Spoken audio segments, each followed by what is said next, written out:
Emily Carter had always lived a structured life. At 28, she prided herself on having things in order: her job, her apartment, her savings, even the way she folded her clothes. She had just transferred to a new hospital in upstate New York, a quieter, more peaceful place compared to the noise and chaos of Manhattan.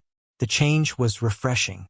Her new one-bedroom apartment sat on the second floor of an old but charming brick building that overlooked a tree-lined street. Nothing about it screamed haunted or creepy. In fact, it felt just right. Her days were simple. She worked the evening shift at the local hospital, came home around midnight, made a cup of herbal tea, watched a few minutes of television, and then went to bed. Her weekends were spent reading novels, watering the small plants she kept by her windowsill, or chatting with her best friend Jessica over video calls. Life was ordinary, and that's exactly how Emily liked it. There were only two minor things that felt a little off. First, the dreams.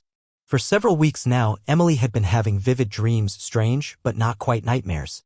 Sometimes she found herself in dark hallways she didn't recognize. Other times there were whispers just out of earshot, as if someone was speaking behind a wall. But she always woke up without remembering much detail, just a lingering sense of discomfort that quickly faded. Second, she had started feeling watched. It wasn't constant, just brief moments, especially at night when she would sit on her couch and feel as though someone was standing behind her. But every time she turned, there was nothing there. She blamed it on stress. Starting a new job, moving to a new town, adjusting to a different routine, it was probably just her mind playing tricks on her. Still, there were small things she couldn't explain. A picture frame would be slightly tilted when she swore it had been straight. Her kitchen cabinet doors would be open in the morning, even though she always closed them before bed. Once she thought she heard faint scratching near her bedroom window, but when she looked outside, there was nothing but silence and swaying branches. Emily brushed it all off.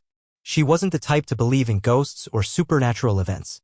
She believed in science, in logic, in things that could be measured or explained. So when odd things happened, she gave them logical explanations. Maybe she knocked the frame without noticing. Maybe she left the cabinet open. Maybe the scratching was just a raccoon. By the third week in her new place, she had almost forgotten about the dreams and the uneasy feelings. Work was going well. She had finally memorized the fastest route to the hospital, and she even started sleeping better. She found comfort in routine, and her life was slowly finding balance again. But that balance would not last. It began subtly. One night, Emily woke up feeling unusually cold even though her heater was on and she was wrapped in blankets. She looked at the time, 3:33 a.m.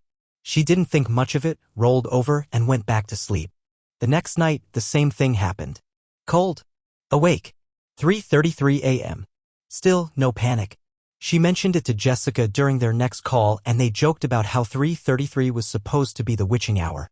Emily laughed, but inside, a small chill crept up her spine. The real horror hadn't even begun yet.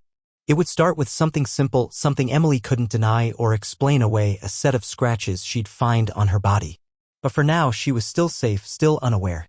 Her life, at this point, was the calm before the storm. And while the shadows had started gathering, they hadn't made themselves fully known. Not yet. It was a cold Monday morning when Emily first noticed it. She had just stepped out of the shower, steam still fogging the bathroom mirror, when she reached for her towel and felt a sting on her back. Her fingers grazed something raw. Curious, she turned around to check in the mirror, twisting her torso to see over her shoulder. There it was, 3 red, parallel scratches running diagonally across her upper back. Each one about 6 inches long. Not deep enough to bleed, but angry and fresh-looking. They hadn't been there the night before. She would have noticed. They weren't the kind of thing you could ignore. Emily froze, towel clutched in her hands. For the first time since moving in, she felt a real jolt of fear. Not the vague uneasiness she had dismissed earlier, but something sharp and pressing. "What the hell?" she whispered. She reached for her phone and took a few pictures. The scratches looked deliberate, almost like they had been clawed into her skin by fingernails, human or animal.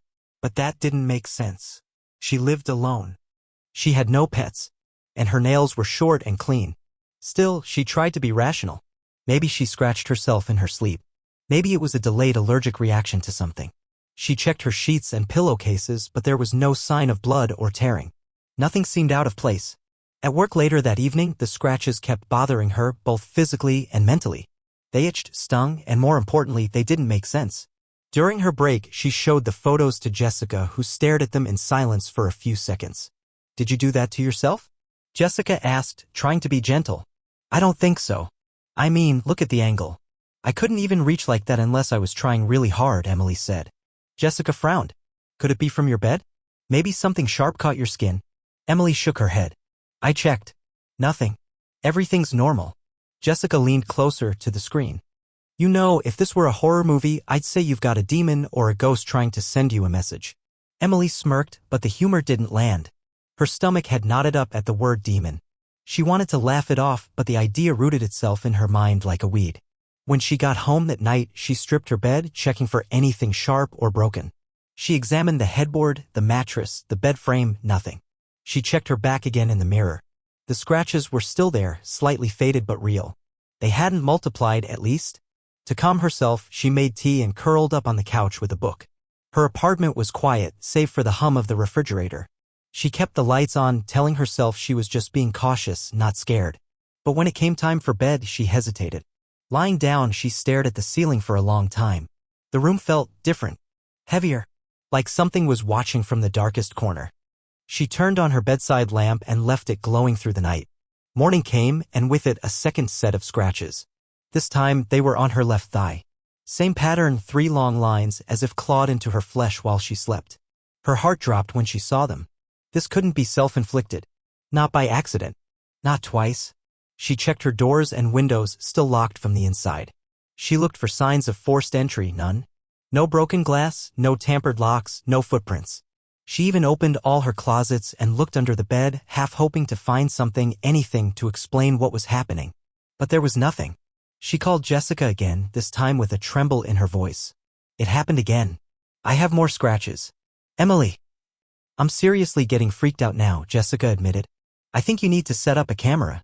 "Like, tonight?" Emily nodded. "I will. I don't want to know what I'll see." That night, she dug out an old webcam from college and set it up on her nightstand. She angled it to face her bed, pressed record, and tried to sleep. She didn't know it yet, but what the camera would capture in the dark would change everything. Emily barely slept that night. Though she tried to calm herself with soft music and chamomile tea, her heart wouldn't stop racing. The glowing blue light of the webcam on her nightstand made her feel watched, but not by the camera. Something unseen, something colder. She kept the lamp on again, afraid of total darkness now. The scratches on her back and thigh still stung beneath her clothes. Every small creak of the building, every gust of wind brushing against the windows made her flinch. It was the longest night of her life. The next morning, she immediately checked the footage. She sat at her kitchen table, laptop open, barely touching her coffee as she scrolled through the overnight recording. For the first few hours, there was nothing, just her sleeping peacefully, shifting positions now and then. But at 3:33 a.m., the screen flickered slightly as though the lens had struggled to focus for a moment. Then something changed. At exactly 3:33, Emily's body suddenly jolted. Her arms shot upward, bent awkwardly at the elbows, and her legs began to twitch. She didn't wake up, her eyes remained closed, but her body twisted violently for nearly 10 seconds. Her hands clutched the sheets. Her mouth opened like she was gasping for air, but no sound came out. Then, slowly, her body rose, levitated about 2 inches off the bed. Emily's breath caught in her throat as she watched. Her hands began to claw at her chest as if fighting something invisible. Her fingers tensed and dug into her own skin before she dropped flat onto the mattress again. Her body stilled. The time on the footage, 3:36 a.m. Emily's hands were shaking. She rewound the footage, watched it again. It wasn't possible. She didn't remember any of it. No dream. No waking up in pain, no sense of having struggled. And yet, there it was. Unmistakable. Caught on video. When she lifted her shirt, she discovered more scratches. 3 fresh ones right over her ribs. This time, they were even deeper. She had no explanation left. Emily sent the footage to Jessica. 5 minutes later, Jessica called. What the hell is that? Are you okay?" "No, I'm not," Emily said, voice barely a whisper. "I think something's happening to me. I think I'm being attacked." "Emily, you need to leave. You need to move out of that apartment. Today." But Emily hesitated. It wasn't stubbornness, it was fear. Fear that it wouldn't matter where she went. Fear that something had already attached itself to her. What if this thing followed her? What if it was inside her dreams or worse, inside her? That same afternoon, she visited her doctor, trying to rule out any medical causes. The doctor listened patiently but offered little help. No signs of a sleep disorder. No neurological issues. The scratches, he said, could be self-inflicted during sleep, but he couldn't explain the levitation or the timing. He prescribed her a mild sedative for sleep, but even he seemed unnerved. That night, Emily took the pill and fell into a heavy, dreamless sleep. Or so she thought.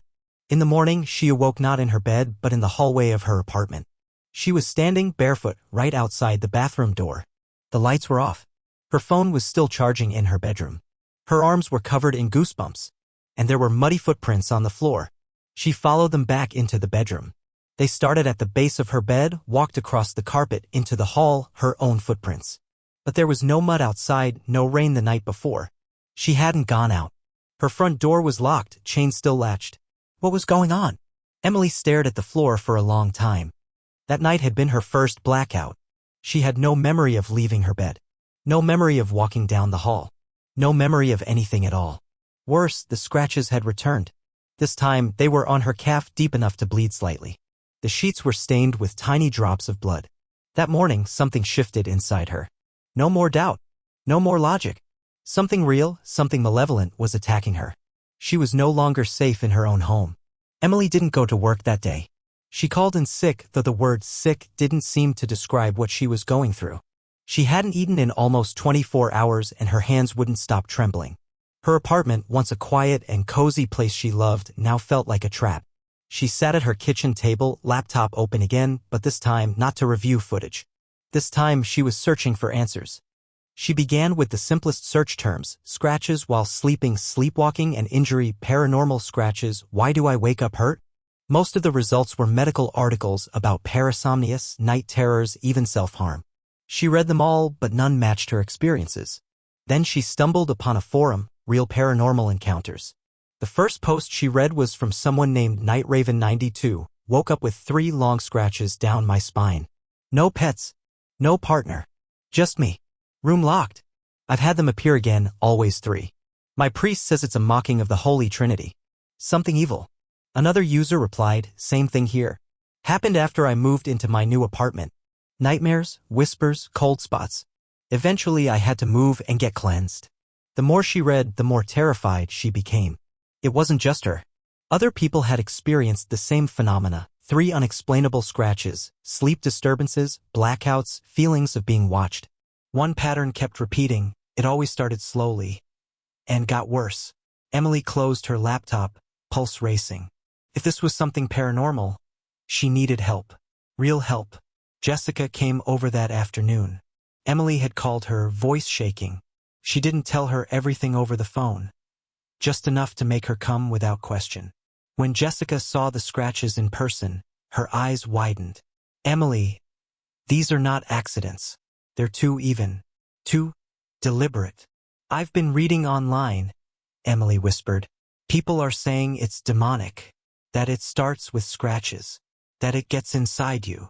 Jessica looked around the apartment nervously. Then we're not staying here tonight. You're coming to my place. I'm not letting you sleep here again. Emily hesitated. What if it follows me? Jessica paused. Then we'll deal with it together. But you can't be alone in this. They packed a bag and left before the sun set. Emily felt lighter the moment she stepped out of her apartment. Like something had loosened its grip. But even at Jessica's, she couldn't shake the feeling that it was still with her. Watching. Waiting. That night, they both slept in Jessica's living room. Emily took the couch.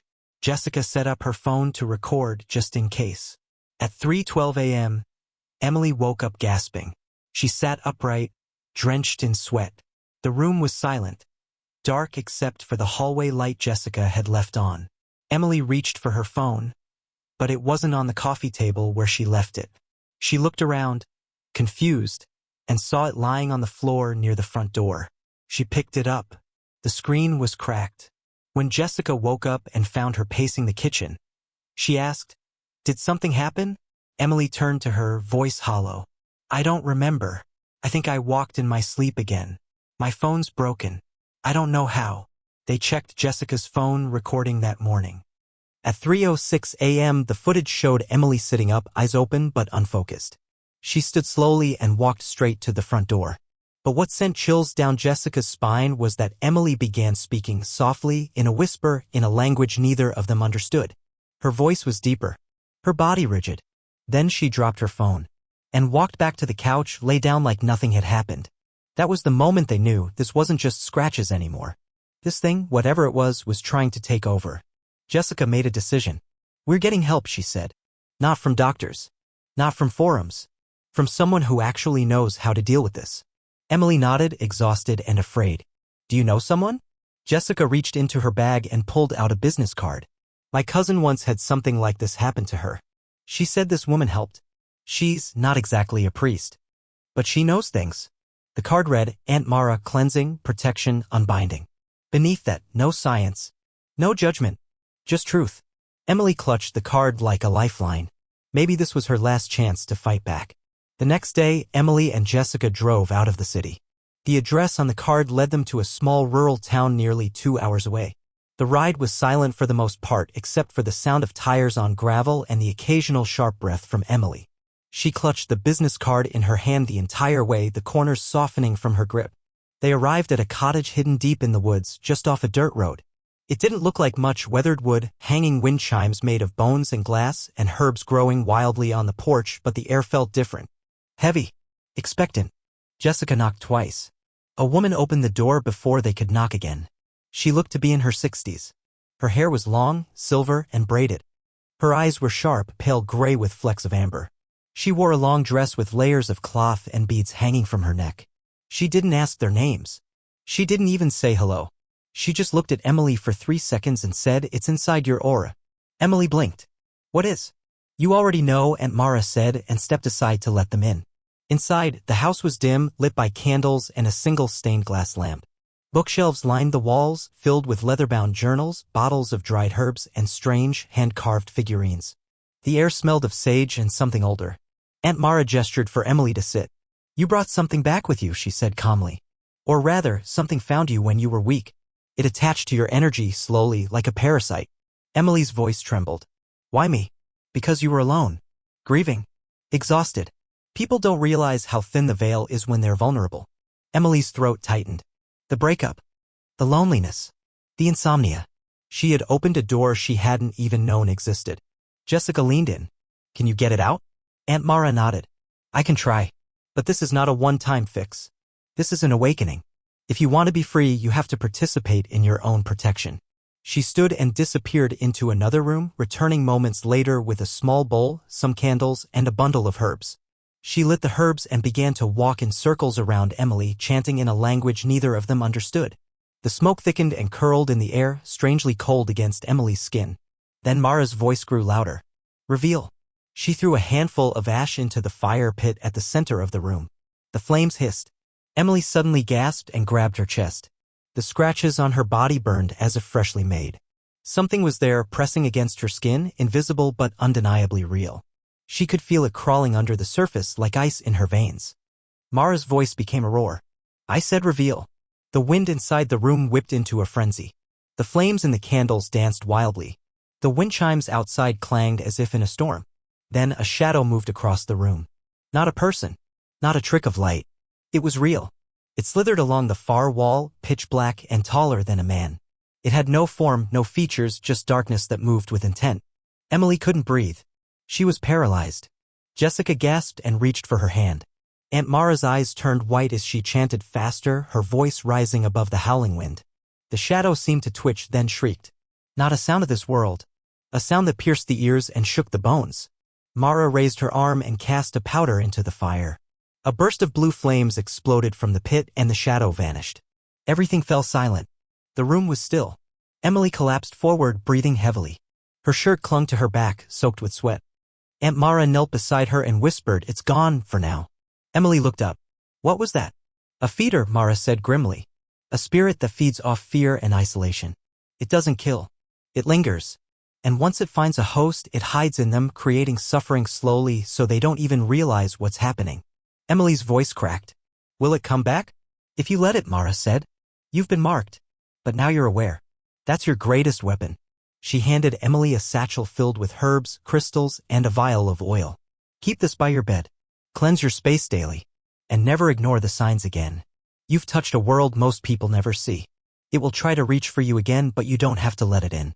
As they left, the sun was starting to set. Emily looked back at the cottage one last time. Something inside her had changed, not just fear anymore, but clarity. The darkness wasn't gone forever. But now she knew it had a name. A form. And she would not face it blindly again. The car ride back was silent at first. Emily stared out the window, her fingers gently tracing the satchel Aunt Mara had given her. The sun dipped behind the trees, casting long shadows across the road, and Jessica glanced at her every few minutes, as if expecting her to suddenly change or collapse. Do you feel any different? Jessica finally asked, her voice cautious. I don't know, Emily said quietly. It's like something's gone, but not everything. It's like clearing smoke from a room and realizing the walls are still scorched. That night, they decided Emily would stay at Jessica's place again, just to be sure. Jessica helped her set up the protective items, herbs burned in a ceramic bowl, the small crystal placed under her pillow, and the oil dabbed on her wrists and neck. Aunt Mara had insisted the ritual be repeated every night for at least a week. Emily wanted to believe she was safe now. She fell asleep faster than usual. No visions. No scratching. Just sleep. But at 3:23 a.m. her eyes snapped open. The apartment was still. No sound from the city outside. No hum of the fridge. Just silence that pressed on her eardrums like a weight. She sat up. Jessica was sleeping soundly on the other couch. Then Emily noticed it, the bowl of herbs on the shelf had been knocked over. And the crystal under her pillow? Gone. Her breath caught. She slowly got up, stepping lightly across the room. She found the crystal halfway across the floor, lying face down as if thrown. She turned toward the window and froze. On the fogged glass, just above the sill, were 3 long marks. Scratches. On the inside. Her heart slammed in her chest. She hadn't heard a thing. There had been no sound, no sign. But it had returned, or had it ever left? Morning came, but Emily didn't tell Jessica what she saw. Not right away. Instead, she called Aunt Mara. I thought it was gone, Emily said. But it came back. There were marks again. The protection didn't work. Aunt Mara's voice on the phone was calm but firm. It did work. That's why it couldn't touch you. But it's still trying. You've disrupted the connection, but it hasn't accepted that yet. What do I do now? You stay strong. You hold your ground. The moment you give in to fear, it opens the door again. Emily nodded slowly. So it's a battle now? No, Mara said. It's a test. Spirits like this don't just feed on fear. They look for permission. And right now, it's looking for a way to be invited back in. Emily hung up the phone and turned to face Jessica, who was staring at her with growing concern. You're hiding something from me, Jessica said gently. Emily sighed and sat down. There were scratches on the window last night. Inside. And the protection stuff, it was moved. It didn't feel like a dream this time. Jessica didn't look shocked. Just sad. I had a nightmare, she admitted. I didn't tell you because I didn't want to scare you. But in the dream, something was whispering your name from the ceiling. I couldn't move. Emily looked at her. That means it's trying to get to you too. Jessica swallowed hard. Then we end this. No more hiding. No more waiting. That night, they decided to confront it. Not run. Not hide. Not hope it went away. They set up cameras in every room, lit protection candles, and performed the ritual exactly as Aunt Mara had instructed. At 2:55 a.m., everything was quiet. At 3 a.m., one of the candles flickered violently. At 3:06 a.m., the temperature in the room dropped. Their breath turned visible in the air. Emily gripped Jessica's hand tightly, both of them staring into the dim hallway. And then it came, a soft, dragging sound like fingers across the walls. The camera in the kitchen turned itself off. From the hallway, they heard the sound of breathing. Not theirs. Emily stood up, shaking, and stepped forward. I'm not afraid of you, she said aloud. You can't have me. You're not welcome. The air pulsed. A single picture frame on the wall fell and shattered. Jessica screamed. The room darkened momentarily, almost as if a shadow had swept across the ceiling. Then silence. The breathing stopped. The air warmed. The candles stood still again. Emily exhaled slowly. She didn't know what had just happened, if she'd scared it away or simply postponed it. But for the first time in weeks, she didn't feel powerless. Jessica pulled her into a tight hug. You were brave. Emily whispered, it's not over. But she meant it differently this time. Not with fear. With resolve. The next day, Emily was done playing defense. The encounter had left her rattled, but the strange strength she felt while facing the entity made something inside her click. This wasn't just happening randomly, there was a pattern. A reason. A connection she hadn't yet seen. So, she started digging. She sat at Jessica's kitchen table, a pile of notes, printouts, and screenshots scattered around her. Sleep-deprived and running on black coffee, she opened up her laptop and typed into the search bar, unexplained scratches while sleeping. Shadow figure. Attachment cases. The results were overwhelming. Thousands of posts from forums, Reddit threads, archived news stories. The symptoms matched hers almost perfectly, people waking with deep scratches, sensing a dark figure watching them, strange dreams, electronics malfunctioning at specific hours, and most importantly, a persistent feeling of being watched. One recurring term kept coming up, the Watcher.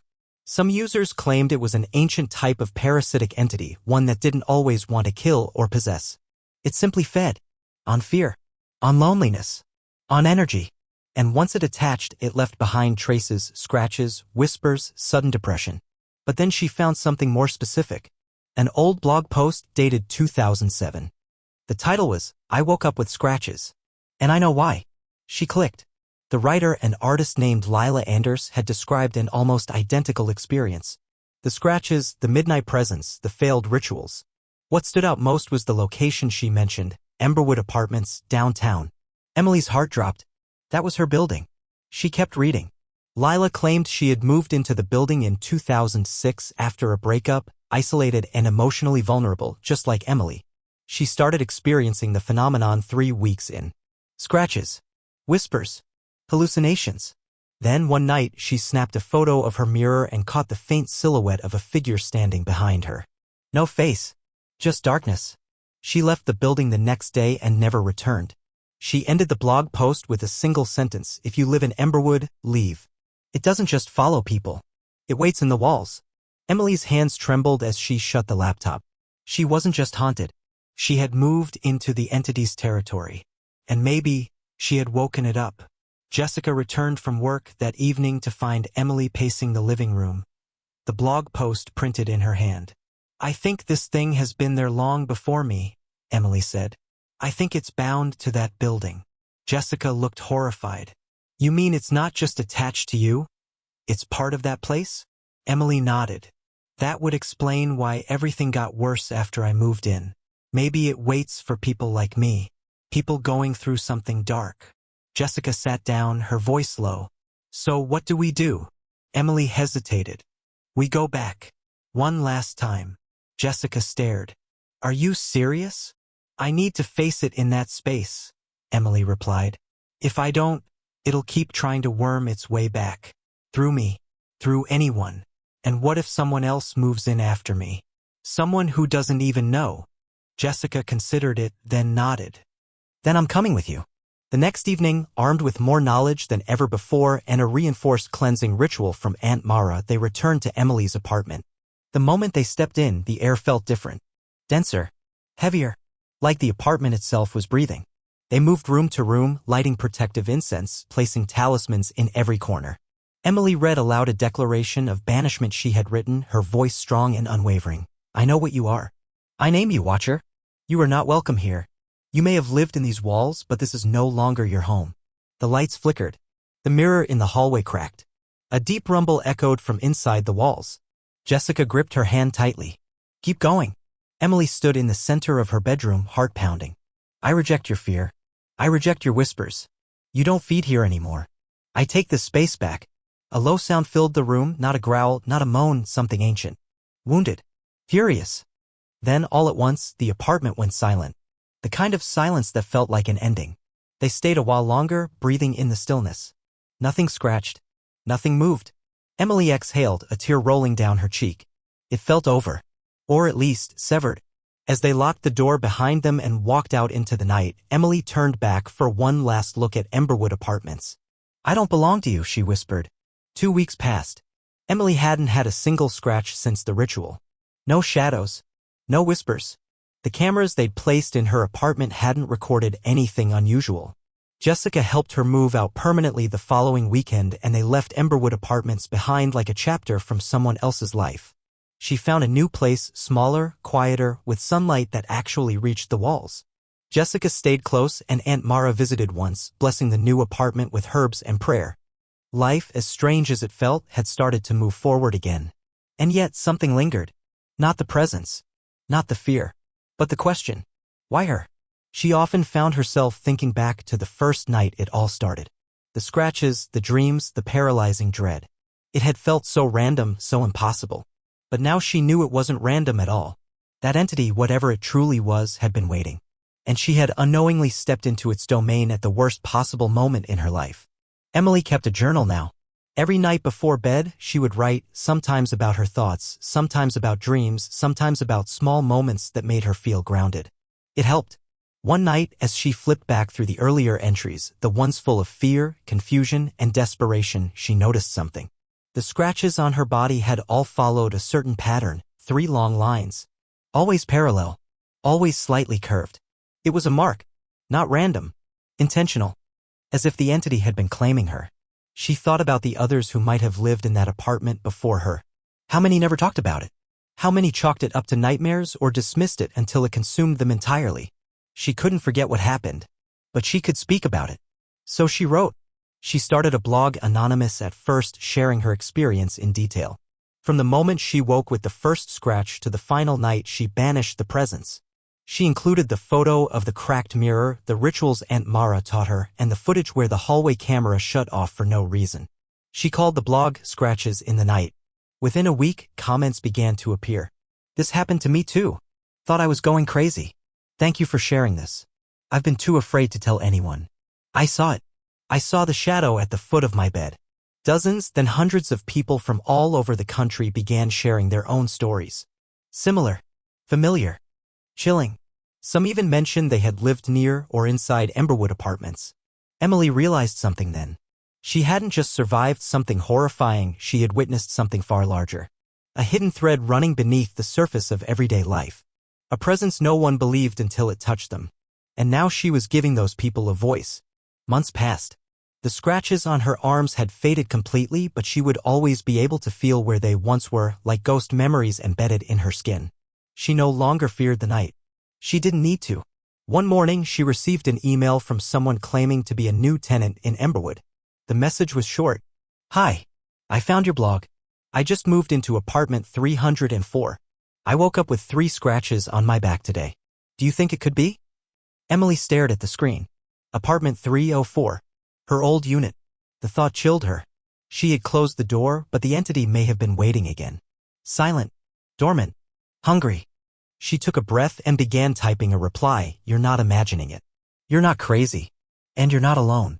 I've been where you are. You can fight this. She paused, then added, start by listening to your space. Document everything. Don't let it feed on your fear. And whatever you do, don't ignore the scratches. She hit send. The entity might still be there. But now so was she. Not a victim. Not haunted. But a witness. And through her story, maybe others would finally see what waited in the dark before it claimed them too. 30.